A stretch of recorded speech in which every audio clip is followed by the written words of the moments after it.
ఆంధ్ర క్రైస్తవ కీర్తన నుంచి 332వ కీర్తన పడుకుందాం. మన తండ్రి అయిన దేవుని యొక్క సమాధానం మీకు ఎల్లప్పుడూ కలిగి ఉండను గాక. ఆమేన్. 332వ కీర్తన. అపరాధిని యేసయ్య.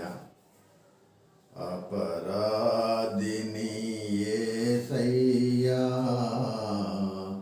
కృప చూపి బ్రోవుమయ్యా. అపరాధిని యేసయ్యా, కృప చూపి బ్రోవుమయ్యా. నెపమెంచకయే నీ కృపలో, నెపమెంచకయే నీ కృపలో, నపరాధములను క్షమించు, నపరాధములను క్షమించు. అపరాధిని యేసయ్యా, కృప చూపి బ్రోవుమయ్యా. సిలువకు నిన్ను నే గొట్టి తిని, తులువలతో చేరి తిని. సిలువకు నిన్ను నే గొట్టి తిని, తులువలతో చేరి తిని. కలుషంబులను మోపి తిని, కలుషంబులను మోపి తిని. దోషుండనేను ప్రభువా, దోషుండనేను ప్రభువా. అపరాధిని యేసయ్యా, కృప చూపి బ్రోవుమయ్యా.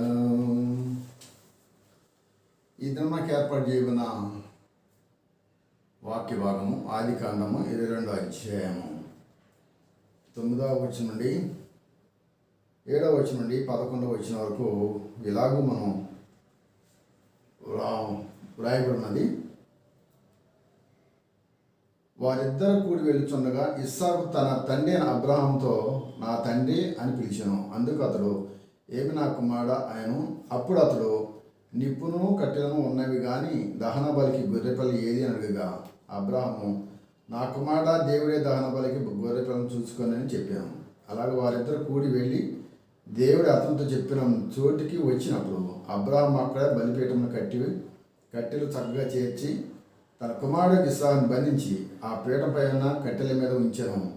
అప్పుడు అబ్రహాము తన కుమారుని వధించుటకు తన చేయి చాపి కత్తి పట్టుకొనగా, యెహోవా దూత పరలోకం నుండి అబ్రహామా అబ్రహామా అని పిలిచాను. అందుకు అతడు, చిత్తం ప్రభువా నేను. అప్పుడు ఆయన, ఈ చిన్నవాని మీద చేయవేయకము, అతన్ని ఏమి చేయకము. నీకు ఒకడే ఉన్నా నీ కుమారుడు నాకే వినదీయలేదు కనుక నీవు దేవునికి భయపడివాడవని ఇందువల్ల నాకు కనబడుతున్నది నేను. ప్రార్థించుకున్నాం. పరిశుద్ధమైన ప్రియమైన పరలోక తండ్రి, మీ దీవెన ఆశీర్వాదంతో లెంటులో మీ వాక్య భాగాన్ని 24వ రోజున నిన్ను గణపరచలకు మహింపరచడం ప్రయత్నం చేస్తూ దీవించి నడిపించి నీ బిడ్డలకు కావాల్సిన ఆత్మీయ ఆహారం అందించడం కావాల్సిన ధన్యతను తిరిగి జ్ఞానం దయచిన యేసుక్రీస్తు నామమున వేయటం ప్రార్థిస్తాం తండ్రి. ఆమేన్. ఈ దినవాక్య భాగంలో చాలా ప్రాముఖ్యమైనది. పాత నిబంధన కాలంలో మనకు ఉన్నటువంటి ముఖ్యమైన సమాచారం మనం వింటున్నాం. అబ్రహాము గురించినటువంటి చరిత్ర చాలామందికి తెలిసిన విషయమే, కొత్తదేం కాదు, పాతదే. అందులో ఆయన విశ్వాసం గురించినటువంటి పరీక్షను ఈ రోజున అబ్రహాము ఎదుర్కొంటున్న సందర్భాన్ని ఈరోజు మన వాక్య భాగంలో మనం ఎదుర్కొంటున్నాం. చివరి వాక్య భాగంలో మనం ఉన్నటువంటి ఆ వచనంలో, నీవు దేవునికి భయపడవాని ఇందువల్ల నాకు కనబడుతున్నదాను. నీవు దేవునికి భయపడవాడువు. అబ్రహాము దేవునికి భయపడేవాడు.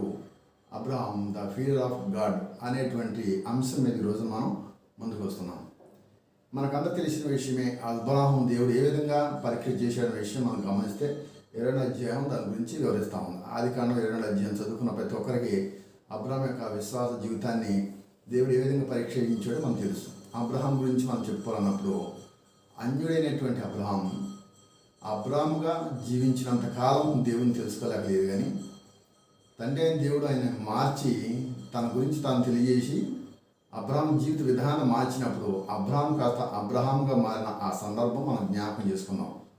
ఈ రోజున ఆ అబ్రహాంని, విశ్వాస జీవితం జీవించిన అబ్రహాంను తండ్రి అయిన దేవుడు ఏ విధంగా పరీక్ష చేస్తున్నాడో మనకందరూ తెలిసిన విషయమే. అది ఒకసారి క్లుప్తంగా మనం చెప్పుకున్నప్పుడు, నిండు వృద్ధా దంపతులైనటువంటి అబ్రాం శారాలకు దేవుడు బహుమతిగా ఇచ్చినటువంటి ఇస్సాకు అనే కుమారుని, నిండు దశలో వారు వృద్ధాప్య దశలో వారు పొందుకున్న కుమారుని, అమితంగా వారు ప్రేమించిన కుమారుని దేవుడు లోకములో అమితంగా చివరి దశలో ఉన్నటువంటి వారిని తనకి చాలా కాలం కలవగా కలిగిన కుమారుని వారిని ఎక్కువ ప్రేమిస్తున్నారా లేక నన్ను ఎక్కువ ప్రేమిస్తున్నారా అనే అంశం మీద దేవుడు అబ్రహాం పరీక్ష పెట్టిన మన సంగతి తెలుసు. అందుకని అబ్రహాంతో దేవుడు స్వయంగా మాట్లాడుతూ, నీవు నిజంగా దేవుని భయపడవాడు అయితే ఉన్న ఒక్కగాన కొడుకుని, ఈ నిండు దశలో ఉన్నటువంటి ఆ సమయంలో నీకు కలిగినటువంటి కుమారుని నేను నీకు ఇచ్చాను కనుక తిరిగి నాకు ఇచ్చేయి అని చెప్పినప్పుడు అబ్రహాం మొట్టమొదటిగా భయపడిన దేవుని చిత్తాన్ని నెరవేర్చడానికి ఆయన ఇష్టపడి ముందడుగు వేసినటువంటి సందర్భం మనం జ్ఞాపకం చేసుకోవాలి. దేవుడు ఎందుకు అడిగాడు, ఎలా అడిగాడు, అట్లా నన్ను ఎందుకు అడిగాడు అనే ప్రశ్న ఆ అబ్రహాంలో కలిగినట్టు లేఖన వాక్యం ఏమీ లేదు. అబ్రహాము తన కుమారుని బలియటానికి దేవునికి అర్పించడానికి బయలుదేరడానికి సిద్ధపడినప్పుడు కూడా తన భార్యతో ఒక మాట కూడా చెప్పిన సందర్భం లేఖన వాక్యం లేదు. మనసులో ఎంత వేదనతో, ఎంత బాధతో, ఎంత ఇబ్బంది అన్నా కుమారుడు ప్రేమ ముఖ్యమా, తండ్రి దేవుని ప్రేమ ముఖ్యమా, ఏది తనకు ముఖ్యం అనుకున్నప్పుడు అబ్రహాము తను తలిసినటువంటి విధానంలో ముఖ్యంగా దేవుడు ఆజ్ఞకే, దేవుడి మాటకే విలువటానికి ఆయన ముందడుగు వేశాడు. అందుకని తన కుమారుడుగా తెలియకుండా చెప్పకుండా తను తీసుకుని వచ్చినప్పుడు వాళ్ళిద్దరి మధ్య జరిగినటువంటి ఈ మాటల వాదాన్ని మనం గమనిస్తాం. ఈ మాటలో అర్థాన్ని ఇద్దరు పిల్లవాడిగా ఉన్నటువంటి ఇస్సాకు, తండ్రి నాకు మరి మనం బలి ఇవ్వడానికి వెళ్తున్నాం కదా, దహన బలి ఇవ్వడానికి ప్రయత్నిస్తున్నాం, మరి దానికి సహజంగా గొర్రెపిల్ల అర్పిస్తారు, కానీ ఇప్పుడు మనతో పాటు గొర్రెపిల్ల లేదు, మరి ఎలాగంటే అబ్రహాం తను చెప్పినటువంటి మాట 7వ ఇస్సాకు తన తండ్రి అని అబ్రహాంతో నా తండ్రి అని పిలిచాను. అందుకు అతను ఏమి నా కుమారుడేను, అప్పుడు అతను నిప్పును కట్టెను ఉన్నవి కానీ దహన బలికి గొర్రెపిల్ల ఏది అని అడుగుగా అబ్రహాము నా కుమారుడ దేవుడే దహన బలికి గొర్రెపిల్లను చూసుకోనని చెప్పాను. దేవుడే ఈ దహన బలికి కావాల్సినటువంటి గొర్రెపిల్లను ఆయన చెప్పినప్పుడు అది ఏది కావాలో ఆయనే ఏర్పాటు చేసుకుంటాడు. కనుక మనం సందేహించవలసిన కానీ దానికోసం తీవ్ర ప్రయత్నం చేయడం అవసరం లేదు. తను ఏర్పాటు చేసుకున్న క్రమంలోనే అది సక్రంగా ఖచ్చితంగా జరుగుద్ది అని తన కుమారుడికి చెబుతూ వచ్చారు. కానీ మనసులో బాధ అవుతుంది. ఆ బాధ కానీ తన కుమారుడు తెలియకుండా తను ఏర్పాటు చేసుకున్నటువంటి స్థలంలోకి వచ్చి అక్కడ తన కుమారుని చేతులు కాళ్ళు కట్టివేసి ఆ దహన బలికి ఏర్పాటు చేసినటువంటి ఆ కట్టెల మీద తన కుమారుని నుంచి దేవునికి అర్పించే విధంగా బలిది చేయడానికి కత్తి తీసి తన గొంతు కుమారుని కట్ చేసే సమయంలో దేవుడు దూత లేక దేవుడే స్వయంగా అక్కడ మాట్లాడుతున్నటువంటి సందర్భం. అబ్రాహ్మ అని పిలిచాను, అందుకు అతడు చిత్తము ప్రభువా నేను. అప్పుడు ఆయన ఆ చిన్నవాని మీద చేయవేయకము, అతనికి ఏమీ చేయకము, నీకు తోడే ఒకడే ఉన్నా నీ కుమారు నాకు వెనుదీయలేదు గనక నీ విశ్వాసం ఎంత గట్టిదో అనే విషయాన్ని నేను పరీక్ష చేయడానికి సిద్ధపడ్డాను. కుమారుని తీసుకోవడం నా ముఖ్య ఉద్దేశం కాదు. కుమారుని సైతం నేను సృష్టించేటువంటి దేవుడికి ఎంతగా నువ్వు లోబడి ఉన్నావు అన్నది కనిపెట్టడమే ముఖ్యం. అబ్రాము విశ్వాసులకు తండ్రి అని పేరు ఈ ఒక్క సంఘటన ద్వారా ప్రపంచానికి దేవుడు దారి చూపించిన విషయం మనకు తెలుసు.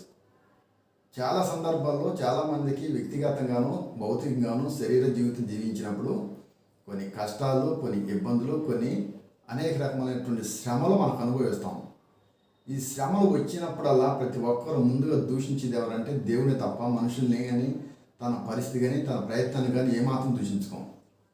దేవుడు నా పట్ల ఏం చేశాడు, దేవుడు నా పట్ల ఎందుకు కఠినమని చెప్పి దేవుడిని నిందిస్తున్నాం. కానీ దేవుడు ఎందుకు ఈ పరీక్ష పెట్టారు, దేవుడు ఎందుకు నా జీవితంలో ఇటువంటి కార్యక్రమం జరుగుతున్న విషయాన్ని కనిపెట్టడం అనేది మనుషులు విచారణ చేయటం అనేది మర్చిపోయారు. ప్రతిదానికి దేవుడి కారణాన్ని వెతుక్కోవడం, తిట్టుకోవడం, తమ జీవితం తాను నాశనం చేసుకోవడం అనేది అలవాటైపోయింది.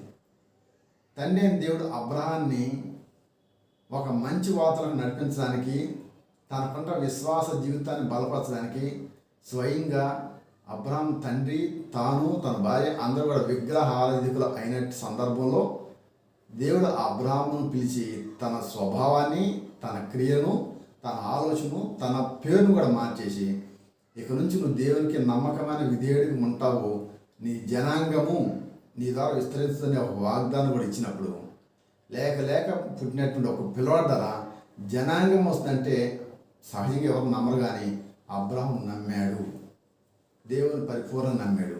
ఆ నమ్మిన జీవితం నిజంగా స్థిరకాలం నిలబడుతుందా? ఆ విశ్వాసం కొనసాగిస్తారా? లేక నాకు ఉన్న ఒక్కగా కుమారుని బలి ఇవ్వటం అనేది మానవ బలహీనత లోనవుతారా అన్నది దేవుడు పరీక్ష చేసినప్పుడు అబ్రాహాము ఏది ఎంచుకున్నారంటే, లోక సంబంధం కాదు, పర సంబంధమైన దేవుడు నన్ను పిలిచాడు. పర సంబంధాలు మనం అందరం అక్కడే ఉంటాం, కానీ భౌతిక దేవునితో మనం ఉన్నప్పుడు దేవునికి విధేయత చూపించబట్టే మనకు కావాల్సిన ఏది కూడా అందుబాటులో ఉండదు.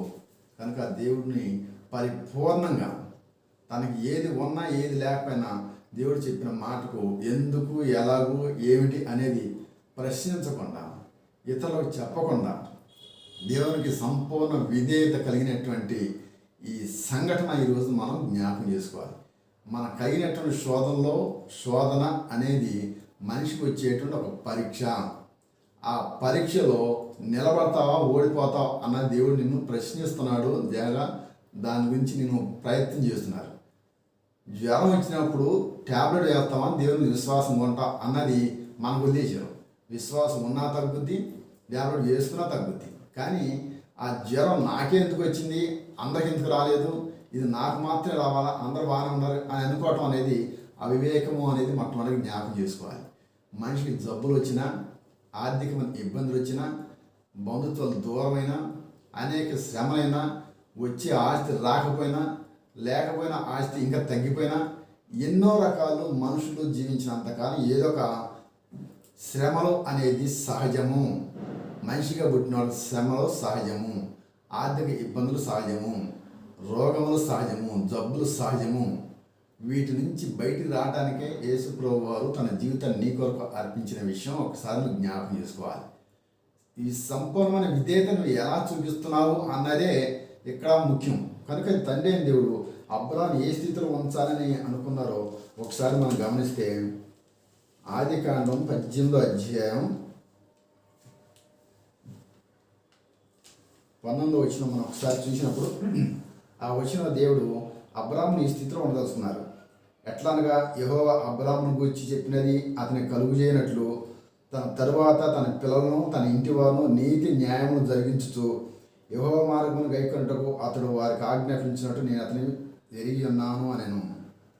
అబ్రాహాముకి ఇచ్చే ధన్యత ఎంత గొప్పదంటే, తన పిల్లలను, తన ఇంటి వారును నీతి న్యాయమును జరిగించుచు, భవిష్యత్ తరం, అబ్రాహాం తర్వాత పుట్టేటువంటి భవిష్యత్ తరం ఎన్ని తరాలైతే ఉన్నదో అన్ని తరాలు భూమి మీద విస్తరించినంత కాలం, భూమి మీద జనులు విస్తరించినంత కాలం వారందరూ ఎంతటి గొప్ప భాగ్యవంతులు అంటే, తమ జీవితంలో తమ ఆలోచన ఎప్పుడు కూడా నీతి న్యాయము జరిగించడం అనేది వారికి అలంకరణ. దారి తప్పిపోవటం వాళ్ళకి అలంకరణ కాదు, నీతి న్యాయం జరిగించి దేవునికి సంపూర్ణంగా విధేయత ప్రకటించినది ఆ వంశస్థుల అలంకరణ. భవిష్యత్ అనేక తరాలు ఇదే మార్గంలో జీవిస్తాయి. కనుక ఈ వీళ్ళందరికీ మార్గదర్శిగా, మూలకర్తగా, మూల తండ్రిగా అబ్రహామును నిలబెట్టాలంటే అబ్రహాము యొక్క నిజమైన విశ్వాసమును కనిపెట్టాలి. కనుక అబ్రహాములో నిజమైన విశ్వాసం బయటికి రావడానికి ఆయన కొన్ని శోధనలు, కొన్ని ఇబ్బందులు పెట్టినప్పుడు అందులో ఈ ప్రధానమైన శోధన, చాలా ప్రశస్తమైన ఈ శోధన ఎంత గొప్పదంటే, వృద్ధాప్యము, ఇక పిల్లలు పుట్టే అవకాశం లేదు, దేవుని వాగ్దానం అయితే ఉంది, కానీ నిండు వయసు, చనిపోయే స్థితి వచ్చే స్థితులు, భార్యాభర్తలు, పిల్లలు కాలేనటువంటి స్థితి, దేవుడు వాగ్దానం అయితే ఉంది. ఆ వాగ్దానం ఎప్పుడు నెరవేరుద్దో వాళ్ళకి అర్థం కాలేదు. ఆ స్థితిలో పిల్లవాడు పుట్టినప్పుడు వాళ్ళు ఎంతో సంతోషించి ఉన్న సమయంలో దేవుడు వాళ్ళకి పరీక్ష పెట్టారు. అది అబ్రహాము ఆ పరీక్షకు ఎంచుకోక అదొక దీవెనగా ఎంచుకుని దేవుని మాటకు సంపూర్ణంగా విధేయత ప్రకటించడానికి ఆ కార్యంలో ఈ రోజున ఆ కొండపై తన కుమారుని బలించే సమయంలో దేవుడు, నువ్వు నాకు దేవునికి భయపడేవాడవని ఈ విషయం ద్వారా, బై యాక్టివిటీ, నీ క్రియ ద్వారా దేవునికి నువ్వు నిరూపించుకున్నావు అంటూ సంతోషించి ఆయనకి ఒక ధన్యత ఇచ్చిన విషయం మనం జ్ఞాపకం చేసుకోవాలి. తర్వాత కాలం దేవుడు వారికి ఒక లేక గొర్రెపిల్లను చూపించి దాన్ని బలి ఇచ్చి కుమారుని బలి ఇవ్వకుండా ఆపిన సందర్భం మనకు చరిత్రలో మనకు తెలిసిన విషయమే. అదే సందర్భం 40కి ఆదికాండంలోనే 42వ అధ్యాయంలో మరొక చిన్న సంఘటన మనం జ్ఞాపకం. ఆ చిన్న సంఘటనలో 42వ అధ్యాయం 13వ వచనం 18వ వచనం చూసినప్పుడు, 3వ దినమున యోసేపు వారిని చూసి, నేను దేవునికి భయపడవాడను, మీరు బ్రతునట్లు దీన్ని చేయడి, మీరు యథార్థవంతులైతిరిగా మీ సహోదరులో ఒకడును ఈ చెరసాలలో బంధింపబడవలెను. యోసేపు అనేటువంటి ఒక నమ్మకమైన గవర్నమెంట్ ఆఫీసర్. దాని తర్వాత ఒక తరగతిలో యోసేపు అనేటువంటి ఒక నమ్మకమైన అదే వంశంలో వచ్చినటువంటి తరగతిలో యోసేపు అనేటువంటి ఒక నమ్మకమైన గవర్నమెంట్ ఆఫీసరు, ఆ ప్రాంతానికి రాజుగా చలామణి అయినటువంటి యోసేపు తన అన్నదమ్ములు తనను మోసం చేసి పరాబడికి అమ్మేసిన ఎక్కడో దాసుడిగా బతికిన వ్యక్తి తిరిగి దేవుని కృపలో ఆ దేశానికి ఆ ప్రాంతానికి రాజుగా చలామణి దేవుని కృపలో వర్ధిల్లుతూ ఉన్న సమయంలో ఆ దేశానికి వచ్చినటువంటి పెద్ద ప్రమాదకరమైన కరువును గురించి యోసేపు ద్వారా దేవుడు ముందే ప్రాంతం హెచ్చరిక తెలియజేస్తే, ఆ ప్రాంతరాజు యోసేపుని రాజుగా నియమించి ఆ కరువును ఎదుర్కోవడం నీ దేవుడు ఎలా దారి చూపిస్తున్నా చూడమన్నప్పుడు యోసేపు వారందరికీ ప్రజలందరికీ ఆ కరువులో మాడి మసైపోకుండా అందరి ఆహారంతో సంతృప్తిపరిచిన ఆ సందర్భం మనకు జ్ఞాపకం చేసాం. ఆ సమయంలో ఎవరైతే తన అన్నదమ్ములు తన అమ్మేసిరో వారు ఆహారం కోసం తన తమ్ముడిని ఎదుర్కొంటే వచ్చినటువంటి సందర్భంలో వారికి యోసేపు పలుకుతున్న మాటలు, నేను దేవునికి భయపడవాడను, దేవుడు చెప్పిన మాటలు మీకు చెబితే ఆ రోజు నన్ను తిట్టారు, కొట్టారు, హింసించారు, చివరికి అమ్మేశారు. ఆ దేవుడే నన్ను మోసం చేయలేదు, నన్ను నిలబెట్టాడు ఈ ప్రాంతం రాజుగాను, మీకు కూడా నేను భోజనం పెట్టే విధంగా తిరిగి నా దగ్గరికి నడిపించాడు. అందువల్ల నేను దేవునికి భయపడాను, అందుకే నేను ఎప్పుడు కూడా యథార్థవంతులను అనేటువంటి ఆ స్టేట్మెంటు యోసేపు ద్వారా వింటాం మనం చూడదగ్గ విషయం. కనుక దేవుని భయపడే వాళ్ళలో అబ్రాహాం తర్వాత వారసత్వంలో యోసేపు మనం జ్ఞాపకం చేసుకోవాలి. అట్లాగూ ఈ అబ్రాహాం తర్వాత వచ్చినటువంటి వారసత్వ విధానంలో చాలామంది కూడా దేవునికి నమ్మకమైన విశ్వాస జీవితం కల్పించేటువంటి వ్యక్తులుగా నిలబడ్డారు. వారందరూ దేవుని యొక్క క్రియలో బలోపేతమై తమ జీవితాన్ని పరీక్ష చేసుకుని దేవునికి నమ్మకంగా నిలబడ్డ విషయం ఒకసారి మనం జ్ఞాపకం చేసుకున్నప్పుడు, హెబ్రీయులకు రాసిన పత్రికలో పౌలు ఇదే విషయాన్ని మాట్లాడుతూ కొన్ని అబ్రాహాం చేసినటువంటి కొన్ని మాటలు ఒకసారి మనం జ్ఞాపకం చేస్తున్నారు.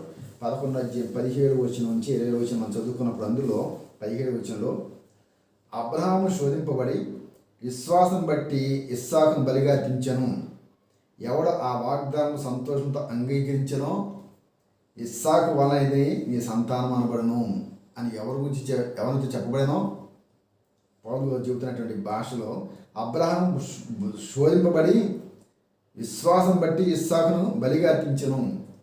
అబ్రాహాం శోధించబడ్డాడు.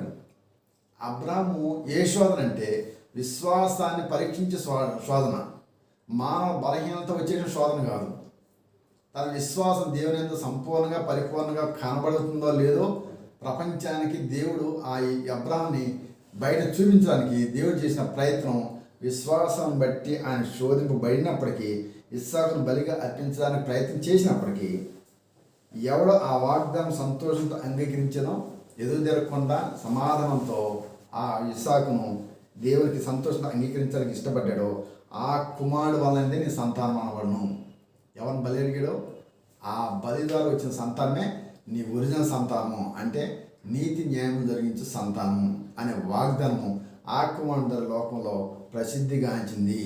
ఆ అబ్రాహాము మృతులను సైతం లేపుటకు దేవుడు శక్తివంతుడిని ఎంచిన వాడి తన ఏకకుమారుని అర్పించి, ఎంత విశ్వాసము అబ్రాహాములో కలిగి ఉందంటే తన కుమారుడిని బలిగా అర్పించినా సరే తిరిగి తన కుమారుడిని తీసుకువస్తాను, తన కుమార్తెను తిరిగి వెళ్తాను అనేటువంటి నమ్మకం ఆయనలో ముందే ఏర్పడిందంట.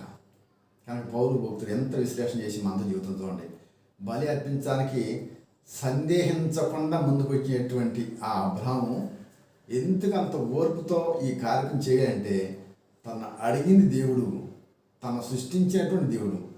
తను సృష్టించిన దేవుడు తన సృష్టి అయిన మరో సృష్టిని నాశనం చేయటానికి వేరే ఒక వ్యక్తిని పిలవటం అనేది అసాధ్యమైన విషయం. కనుక దేవుడు నన్ను పరీక్షిస్తున్నాడు అనేది గమనించి దేవునికి విధేయత చూపించడానికే ఆ రోజున బలిగా తన కుమారుని తీసుకెళ్ళినప్పటికీ ఆ విశ్వాసం బట్టి అబ్రహాం నీతిమంతులకు జనకుడు అనే పేరు వచ్చిందన్న విషయం ఈరోజు జ్ఞాపకం చేసుకోవాలి. కనుక మనం విశ్వాసం బట్టి పరీక్షించబడతాం. అది భౌతిక జీవితంలో ప్రాక్టికల్ వచ్చినప్పుడు ఆ శోధనను దేవుని మీదకి అప్పగించక మన మీద చేసుకుని మనం బాధపడుతూ ఇతరులను బాధ పెడుతూ ఆ శోధన మనకే వచ్చిన ఇంకా భయపడుతూ ఈ జీవితకాలాన్ని సాతానికి అప్పగించకుండా ఉన్నంత కాలం మనం సాతాను మనం శోధిస్తూనే ఉంటాడు. దేవుడి శోధన వేరు, సాతాను శోధన వేరు. యేసు ప్రభువారు కూడా 40 రోజుల పాటు ఉపవాసం ఉండి తాను సాతాను శోధించబడినప్పుడు కూడా దేవుని పట్ల ఉన్నటువంటి విశ్వాసాన్ని ఏమాత్రం సడలించగా ధైర్యంగా దాన్ని ఎదుర్కొన్న సందర్భం మనకు ఒక మాదిరి కావాలి. అలాగే మన శోధనలో బలహీనమై భరించలే ఉన్న సందర్భంలో నా మీద ఆధారపడండి, నా ఎందు విశ్వాసం చూపండి, అప్పుడు మీరు శాంతి కలుగుతుంది అని చెబుతూ దేవుడు చేసినటువంటి ఈ బహుత్తర శ్రమల కార్యక్రమం, శిలువ ధ్యానములు, శిలువ కార్యము నిన్ను రక్షించడానికి, నిన్ను నీ శ్రమ నుంచి తగ్గించడానికి, నిన్ను పరీక్షించి మేలైన దాన్ని నీ యందు జరిగించడానికి దేవుడు అనాదికాల సంకల్పం కలిగి ఉన్నాడు. కనుకనే ఈ రోజున భౌతిక జీవితం భూమి మీద మనం ఉంటాం. కనుక మనం శ్రమలు భరించినను దేవుని యందు మహదానందం పొందుతాం. అది మన పరీక్షలు కానీ ఓరిమితోనూ నిరీక్షణ వల్ల దేవుని వైపు చూసి విశ్వాస జీవితాన్ని కడదాకా మనం సాగించవలసిన అవసరం ఉందన్న విషయాన్ని ఈ రోజున అబ్రాహాము దేవునికి భయపడవాడు అనే సందర్భం మాట్లాడుకున్నప్పటికీ నిజంగా మనం కూడా దేవునికి నిజమైన భయపడేవారము, అబ్రాహాము సంతానము అనబడే వ్యక్తుల్లో మనం కూడా ఉండాలని ఈ సందర్భం ఆశిస్తూ మన తండ్రి అయిన దేవుడు, పరిశుద్ధాత్మ దేవుడు, ప్రభుని యేసుక్రీస్తు రక్తం వల్ల మనందరినీ కాచి కాపాడి మిమ్మలను మీ కుటుంబాన్ని సర్వదా సంతోషంగా ఉండుటకై తన జీవితాన్ని త్యాగం చేసిన ఆ రక్తం వల్ల పరిశుద్ధపరచబడి నిత్య జీవనంలోకి అడుగు పెట్టడానికి సహాయం దయచేయును గాక. ఆమేన్.